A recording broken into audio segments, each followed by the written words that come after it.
Përshëndetje. Sot në këtë video kemi vendosur të flasim për kalimin i fshehtë në kodet e padukshme të pranverës. Pra pranvera e fshehtë. Do mundohemi ta prekim pak në rrjedhshmërinë e fjalive si ishte kuptueshmëria në Kin, Indi, në Kabala, si dhe në perandërinë bizantine e Otoman Turqia. Duke mos harruar që në hijet e harruara mes agimit dhe errësirës ekziston një moment, një hapësirë e rrallë, ku koha ndalon dhe natyra shpërthen në një sim mistik, që nuk është thjesht stina e pranverës, është portali i fshehtë, ku numrat nuk janë vetëm shifra, por çelës për kalime dimensionale. Në këtë moment, triada e shenjave Z fill. Lindja e dritës, ulëzimi i shpirtit, ngritja e ndërgjegjes tek njerëzit. Në lartësi ky cikël përshkruhej me emra të fshehtë, si Vasna në Indi, Shunfen në Kin, por këto nuk janë vetëm fjalë. Janë mantra të koduara për drejvje të energjisë Qi dhe val kundalini që ngjitin, zjarrin i shtuar. Në labirinthet e Kabalës, pranvera është tipërherth, qendra e dritës që bashkon çelikun dhe mëndafshin e shpirtit.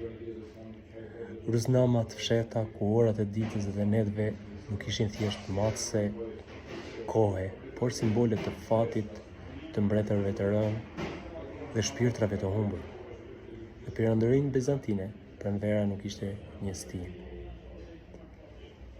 por një anastasis, rilindje e hijeve që fluturojnë midis botës së gjallë dhe asaj të vdekurve, ku magjia e padukshme e tempullit hap portën për ata që lexojnë mes fjalëve të harruara.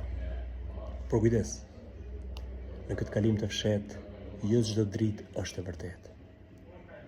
Në errësirë lind lux falsa, një shkëlqim që të mashtron dhe verbon, një hije astrale që kap zërat e brendshëm dhe i përplas në humnera të thella. Në numerologji na mëson se shifra 3 është e shenjtë, pra është e lidhur në drejt për drejt me stinën e pranverës, por edhe e frikshme, sepse ajo është ura midis botëve të dukshme dhe atyre të fshehta, të padukshme. Pranvera në vetvete është ky numër hyjnor, një thirrje që fton vetëm të zgjuarit, të kapërcin rrethin e përjetshëm të kohës dhe të bie në gjendjen e perëndisë së brendshme. Në këtë 5 minutësh ti nuk po dëgjon thjesht një fjalim.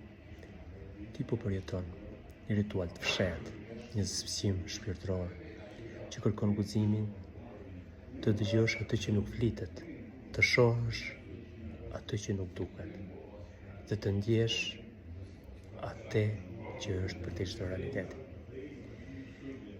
Ti po kalon nga një ndimër i ngrirë i shpirtit tënd në një pranverë që është më shumë se sa thjesht një stinë.